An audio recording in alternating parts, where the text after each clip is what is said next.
Et aujourd'hui, j'ai la chance d'être l'une des deux animatrices qui vont vous accompagner tout au long de la journée. Donc, je vous présente aussi Marie-Laure Dior, qui est professeure en sciences d'administration à l'Université de l'Outaouais. Donc, aujourd'hui, le thème « Bâtir une société interculturelle, bienveillante et inclusive ». Donc, c'est un thème qui nous tient à cœur, hein, vu le grand nombre de présences aujourd'hui. On vous remercie. Un thème où on va avoir l'occasion de discuter. Vous allez avoir des espaces d'ateliers qui vous sont proposés. Donc, n'hésitez pas à plonger dans cette journée-là, à plonger sur les thèmes qui vous sont offerts pour donner votre avis, pour aller à la rencontre des autres. Il y avait 150 inscriptions, donc ça signifie qu'on est nombreux, d'origines différentes, d'âges différents, d'appartenance sociale, d'appartenance professionnelle. Donc c'est vraiment l'occasion aujourd'hui pour ouvrir l'horizon. Par ailleurs, Marie-Laure et moi, aujourd'hui, en tant qu'animatrice, donc on va être le fil conducteur, on va être celles qui vont tisser les liens autant entre la présentation des intervenants que les ateliers de l'imaginaire, puisqu'autant ce matin que cet après-midi, vous allez être invités à participer à des ateliers thématiques. Et puis, on va être aussi à même de faire une synthèse en fin de journée avec Marie-Laure pour reprendre les grandes lignes qui seront ressorties de vos discussions, autant en matinée qu'en après-midi. J'aimerais souligner aussi qu'on a une ethnologue dans la salle qui s'appelle Élise Argouache, qui est là-bas. Et Élise, je vous le dis maintenant, mais elle va être à même de passer dans les ateliers, on va dire comme participante volante, pour prendre le pouls un petit peu des discussions en vue de la préparation d'un kasala qui va se faire en début d'après-midi. Donc on vous présentera qu'est-ce qu'un kasala dans l'art oratoire africain. Donc voilà. Donc au nom de toute l'équipe aujourd'hui, je vous souhaite une excellente journée. Je vous souhaite des magnifiques partages de vos savoirs, de vos expériences, d'aller vraiment oser à la rencontre de l'autre et de donner votre avis sur les thèmes de la bienveillance, de la bientraitance et du bien-être. Donc, magnifique journée à vous. Je vais laisser la parole, je vais vous revenir après, et je vais vous présenter, je vais laisser la place à Stéphanie Arsenault, qui est la responsable scientifique de l'EDIC et professeure titulaire de l'École de travail social et de criminologie à l'Université Laval. Donc, bonne journée à tout le monde. Et puis, n'hésitez pas non plus à venir nous voir en tant qu'animatrice tout au long de la journée, d'aller voir les bénévoles aussi de l'EDIC pour toute question d'ordre logistique, de contenu, de contact. Donc, n'hésitez pas à venir nous voir, on est là pour ça. Voilà. Merci Pascaline. Alors moi je prends une toute petite minute en tant que responsable de l'équipe de recherche EDIC qui est à l'origine de l'organisation de cet événement, simplement pour vous remercier de votre réponse. Peut-être un petit merci particulier aux élèves de l'école Rochebelle qui sont un petit peu partout dans la salle et souligner encore une fois la diversité des participants et on est particulièrement content et heureux de cette diversité-là entre des jeunes secondaires, des élèves à la francisation du Cégep Sainte-Foy, des gens de la société civile, des gens des organisations communautaires, des gens du ministère, des gens du réseau de la santé et des services sociaux, de l'université. Donc, c'est vraiment une occasion en or de se laisser inspirer, de se laisser porté par la thématique de la journée et de participer. On espère chaudement que vous vous sentirez à l'aise et écouté dans cette journée. Donc, on espère que tout le monde puisse participer à son goût, disons-le. Alors, je redonne la parole à Pascaline ou à Marie-Laure. Pascaline? Oui, c'est toujours allumé. Alors, nous avons deux personnes assises confortablement. Puis apparemment, elles ont commencé à discuter. Alors, elles vont nous mettre à table et elles vont nous offrir une magnifique conversation sur les thèmes de la journée. Alors, je vous présente Lucille, une femme de 67 ans, une femme d'origine québécoise, une femme de profession d'ethnologue. Et je vous présente aussi Thierry, un jeune homme de 32 ans, camerounais, travailleur social. Ils vont nous conter leur belle conversation et on se revoit par la suite. Voilà, bonne écoute. Thierry, j'ai fait un rêve. En me réveillant ce ce matin, je me suis dit, demain, c'est la Saint-Valentin, la fête des amoureux. Et j'ai fait un rêve, que le Québec est une société amoureuse des personnes qui y vivent, que le Québec est une société bienveillante, qu'elle nourrit l'attention, le désir, l'attitude de veiller à ce que chacun ait une qualité de vie satisfaisante. Ah, j'ai fait un rêve que le Québec est une société bien traitante, qu'elle pose des actions bienfaisantes pour s'assurer du bien-être de tous ceux et toutes celles qui y vivent, en respectant les identités, en respectant les origines des personnes, des groupes, donc les Premières Nations, l'ensemble de la population québécoise, les personnes issues d'immigration ancienne ou récente. Et dans mon rêve, je me suis dit que assurer le bien-être de toute personne dans la société, être bien traitant, bienfaisant, poser des actions concrètes, être bienveillant, eh bien, c'est ma responsabilité. C'est la responsabilité de chacun et chacune, autant pour l'acceptation de la mise en œuvre des politiques sociales bienveillantes que l'attitude bienveillante de chacun, chacune envers soi-même. On s'oublie même des fois. Comment peut-on être bienveillant avec les autres si on ne l'est pas envers nous-mêmes? Thierry, j'ai fait ce rêve et je suis convaincue que ce rêve fait déjà partie, en grande partie de la réalité, en autant qu'il est un rêve partagé et vécu dans des actions. Il y a tellement d'éléments porteurs dans notre société. Ma chère Lucie, ce rêve est effectivement réalisable. Comme tu le dis, il y a tellement d'éléments porteurs dans notre société qui vont dans ce sens. Mais à condition que cela devienne un rêve partagé. Un projet commun à tous, individuellement et collectivement, afin que nous choisissions d'y contribuer chacun à notre manière, selon nos possibilités, selon notre position.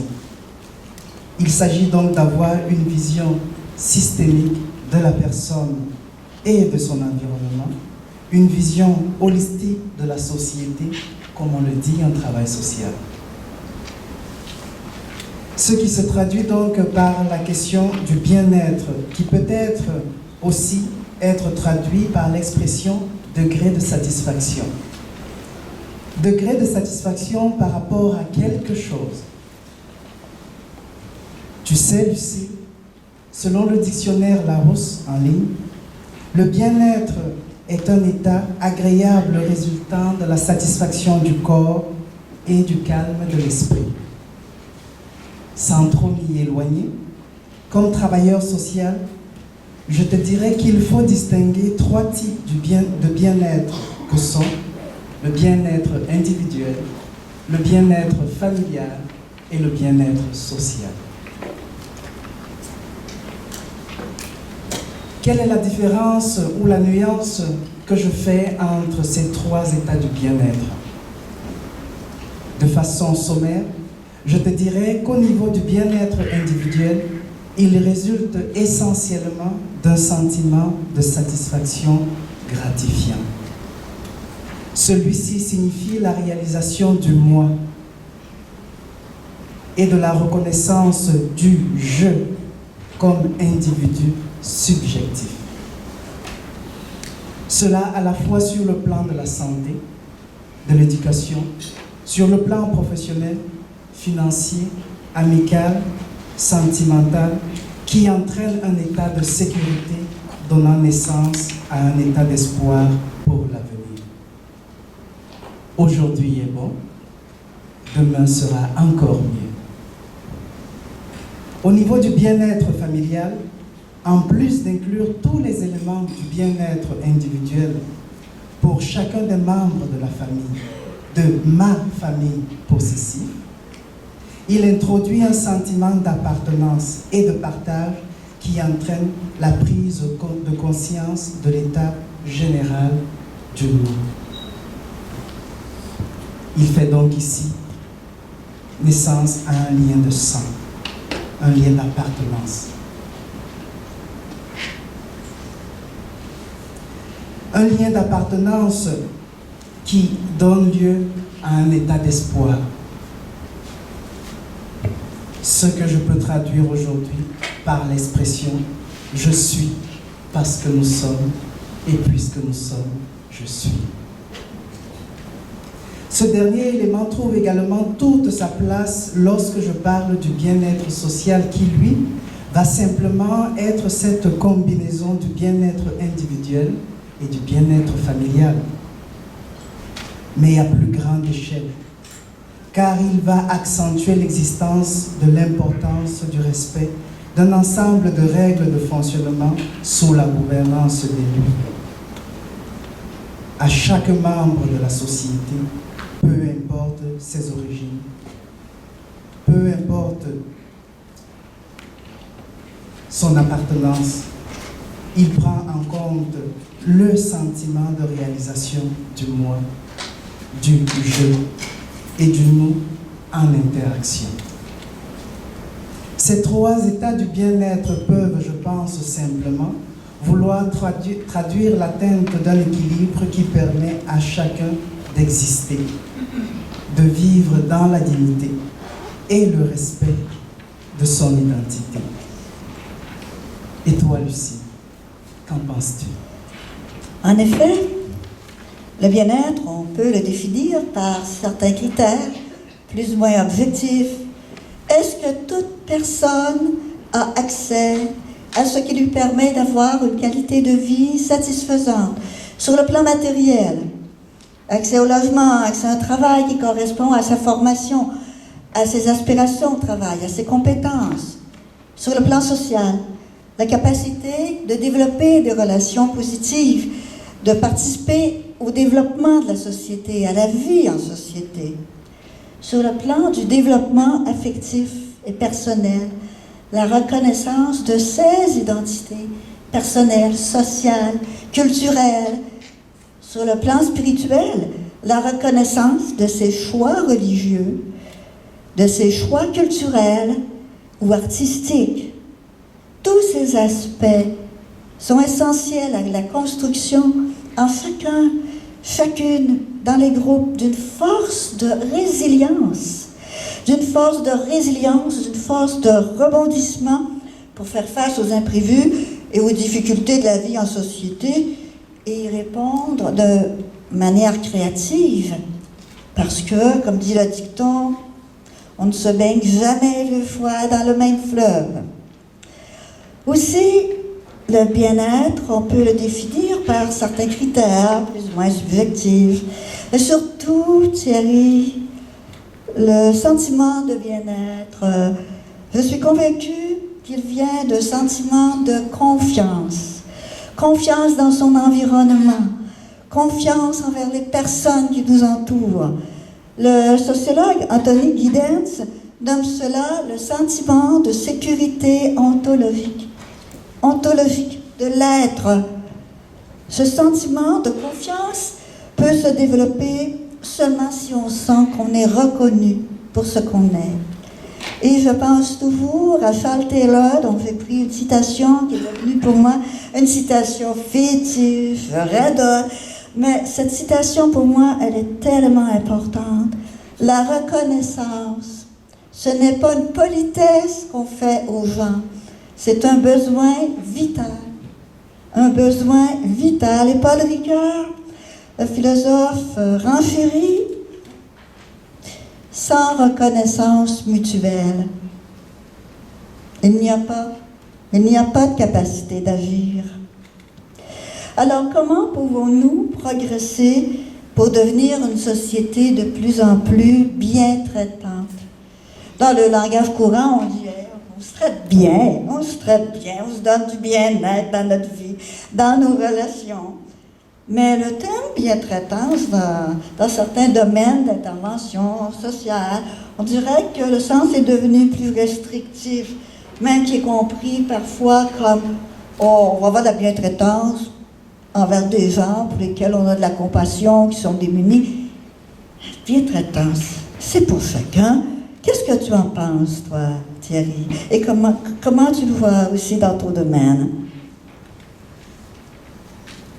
En effet, Lucille, la bientraitance semble aujourd'hui avoir une connotation péjorative, car elle semble, pour certains, entraîner une catégorisation sociale qui crée des enfants, des femmes, des hommes de première, de deuxième et de troisième classe en fonction de leur éducation, de leur situation économique, de leur état de santé, de leur âge et de leurs origines. On peut avec cela avoir l'impression de faire machine arrière toute. Dans le 19e siècle, avec l'industrialisation, où les inégalités sociales créaient une hiérarchisation humaine. Comme le disent nos livres d'histoire, le profit passait avant tout. Comme travailleur social, la bientraitance n'est rien d'autre que cette capacité d'empathie qui me permet de me mettre à la place de l'autre sans considération de son genre, de ses origines sexuelles ou religieuses, sans distinction de sa classe sociale, sans distinction de ses origines ou de tout autre élément qui pourrait porter à une distinction.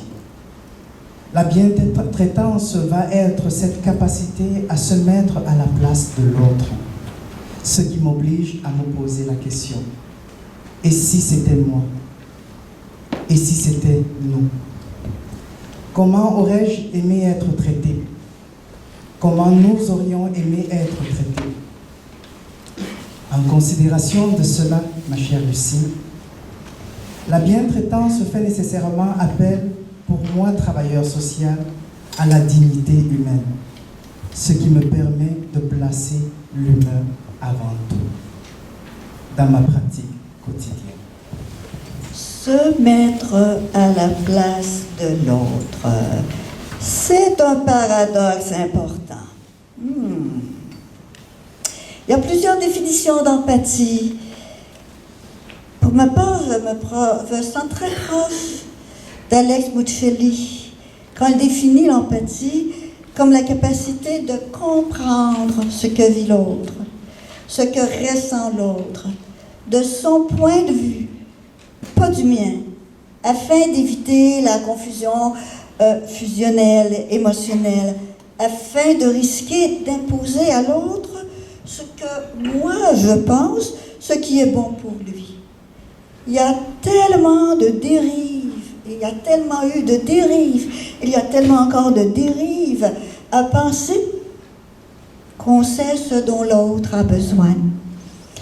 De mon point de vue d'ethnologue, ce que j'observe dans le quotidien, c'est une grande capacité à l'entraide, à bien se traiter les uns les autres, malgré tous les ratés, les rudesses, même des fois des petites mesquineries qui peuvent être omniprésentes et qui font oublier que, non, si on observe bien, il y a beaucoup dans les gestes quotidiens de l'entraide, de la bienveillance, de la bientraitance. Et pour qu'il y ait une bientraitance, il faut une bienveillance, bien regarder, bien veiller. La bienveillance empathique serait alors une reconnaissance de l'autre dans son identité, dans ce qu'il est, dans ce qu'il vit, dans sa singularité irréductible, bien le regarder. Ça me rappelle la chanson « Le Québécois » de Félix Leclerc. Peut-être que tu la connais, peut-être que d'autres la connaissent aussi. Au jeune amoureux d'elle, la fille lui dit « Puisque tu m'aimes, fais-moi une chanson simple et jolie. » Le gars lui compose tout un mille-mille de Prokhnitor, va galope dans les neiges de Sibérie. La fille dit « C'est loin, c'est trop. » Le jeune amoureux se remet au travail et lui offre des bols à pain de paille, alléluia, et Coca-Cola. La jeune fille entre au couvent et les oiseaux l'entendent chanter. C'était un Québécois qui voulait me célébrer. Hélas, il avait oublié de me regarder. Il avait oublié de me regarder. Alors, comment pouvons-nous progresser pour devenir encore plus une société bienveillante? De plus en plus de chercheurs de toutes disciplines affirment que l'altruisme et l'entraide sont des caractéristiques de l'humain, de l'animal humain aussi, des animaux non humains. C'est la preuve de Mario Ricard, ce scientifique moine bouddhiste, dans son livre Plaidoyer pour l'altruisme, la force de la bienveillance. C'est pas nous seulement qui le disons, c'est une force la bienveillance. Alors Mathieu Ricard explique la bienveillance comme la disposition affective, je dirais affective et effective, d'une volonté qui vise le bien, le bonheur d'autrui, la capacité à se montrer indulgent, gentil, attentionné envers autrui. Ça me fait penser à une amie finnoise qui on demandait quelle était la grande valeur aimée et cultivée par les Finnois, et elle a répondu la gentillesse.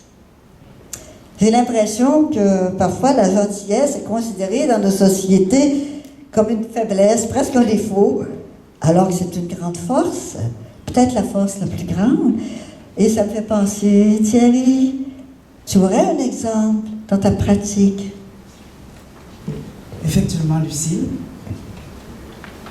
ça me fait effectivement penser à cette jeune demoiselle qui rentre dans mon bureau et qui me dit, je n'ai plus de raison de vivre.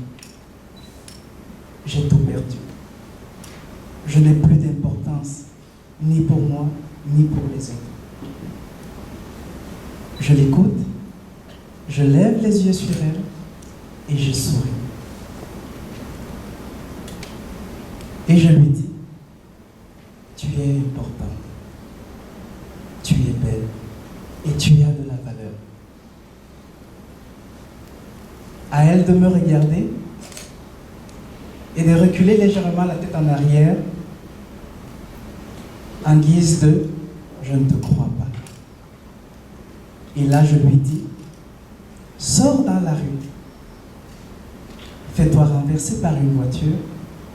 Est-ce que tu penses qu'une ambulance va se déplacer ?» Elle me dit oui. « Est-ce que tu penses qu'une voiture de police va se déplacer ?» Elle me dit oui. « Est-ce que tu penses qu'arrivé à l'hôpital, tu vas être soigné avant même qu'on aille vérifier si tu peux payer? » Elle me dit oui. Alors je lui dis, tu vois, tu es importante. Thierry, ça me fait penser aussi donc à la perception de la vulnérabilité dans notre société. La gentillesse, la vulnérabilité.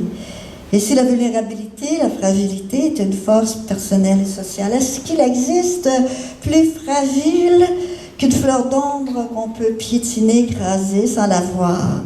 Un bébé sans défense par lui-même. Et pourtant, ces fleurs, ces bébés ont cette capacité extraordinaire de regrouper les gens autour d'eux, de créer la beauté, de créer la solidarité, l'émerveillement. C'est le roseau qui s'incline pour mieux rebondir, possède une bien plus grande force de résilience que la force physique du chêne qui se casse au vent, comme le figure Jean La Fontaine dans sa fable. Dit autrement encore, existe-t-il un art d'être fragile? C'est la question que pose Alessandro d'Avenia dans son ouvrage « L'art d'être fragile », où il imagine qu'il est en conversation avec un poète italien du 19e siècle, Giacomo Leopardi, un poète qui a vécu en son corps une fragilité extrême.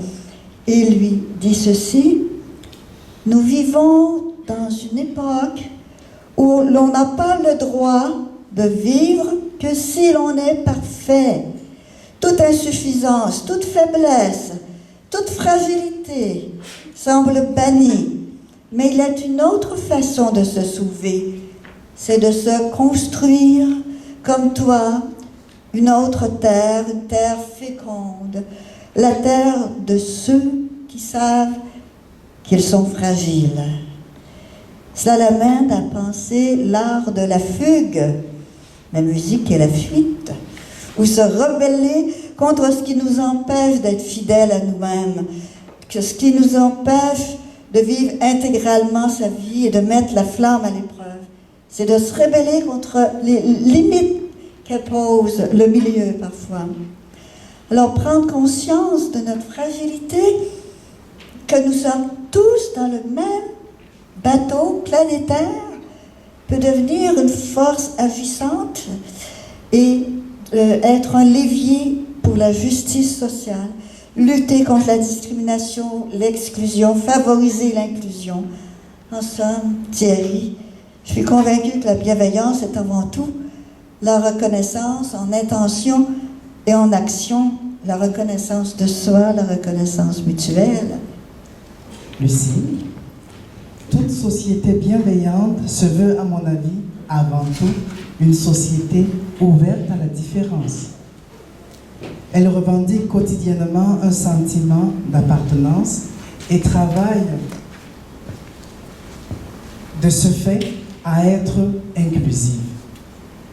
Cette inclusivité ne se traduit pas d'abord par l'attention qu'elle porte aux personnes qui sont issues d'autres régions du monde, mais d'abord par la prise en compte des réalités quotidiennes de chaque personne native de son territoire. Car c'est à la mesure qu'elle prend soin des siens qu'elle prendra ou prend soin des autres. Autrement dit, pour aimer les autres, il faut que je sois capable de prendre conscience de moi et de m'aimer sans me fermer. M'aimer en restant ouvert à l'autre dans sa différence identitaire. Alors, être bienveillant, c'est prendre conscience de qui je suis, de qui j'étais hier. C'est prendre conscience de qui je suis aujourd'hui. Et c'est prendre conscience de qui je voudrais être demain. Ce qui me permet d'accepter et de vivre le moment présent sans le subir. Ce qui me permet, sans hiérarchisation, de me sentir membre et complémentaire d'un tout. Considérant cela, je ne suis donc pas seul ici. Être bienveillant, c'est être conscient de mes valeurs, de ce qui est important pour moi ici et maintenant. Mais aussi, c'est m'ouvrir à l'autre différent de moi.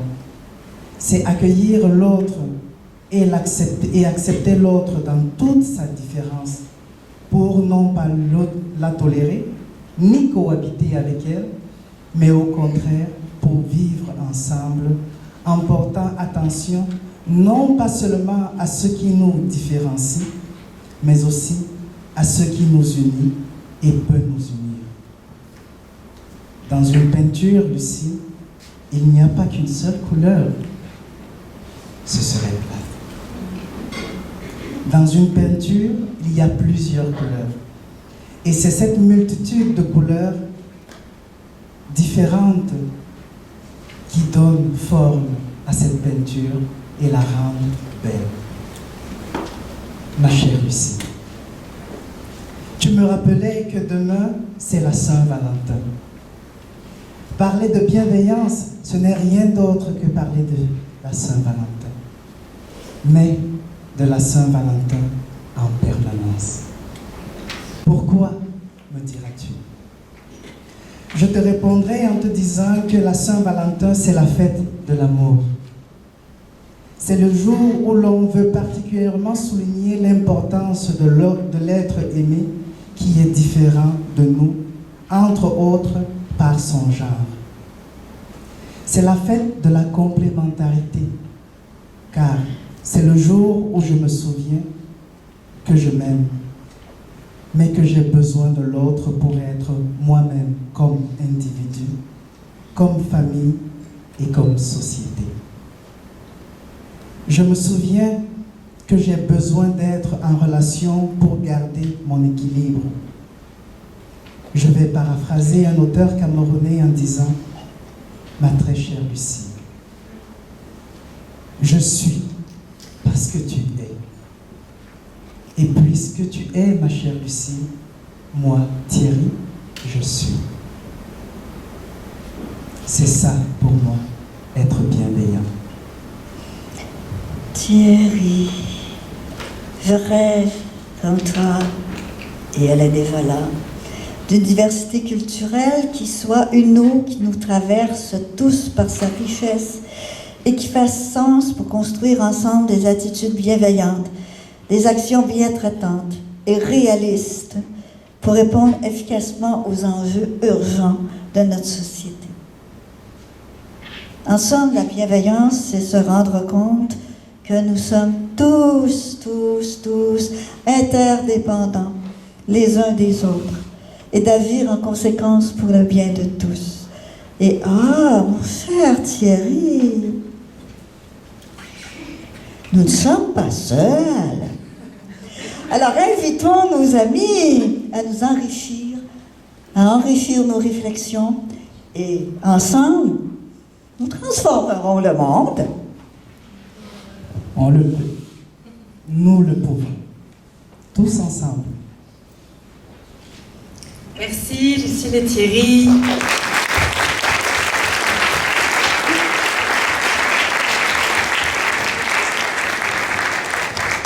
Merci de nous avoir mis la table. Vous avez fait une magnifique conversation avec plein d'informations, d'empathie, de bienveillance, la force, la bienveillance. On n'ouvrira pas le débat maintenant. Je vais vous laisser digérer, garder certaines informations de la conversation. Et puis, c'est ça, garder les choses qui vous ont plu, garder les choses aussi qui vous ont déplu. Hein, c'est aussi peut-être dans les ateliers que vous allez pouvoir aussi parler des défis, des obstacles, des choses qui vous choquent. C'est aussi comme ça qu'on fait avancer nos propos et nos actions. C'est aussi en discutant des défis qu'on a dans le quotidien. Donc, je vais laisser Marie-Laure vous présenter les ateliers, parce que là, on va être à même de bouger, de discuter, puis vous allez vous mettre à parler, puis là, ça va être à vous. Je vous remercie de l'écoute que vous avez eue dans la conversation.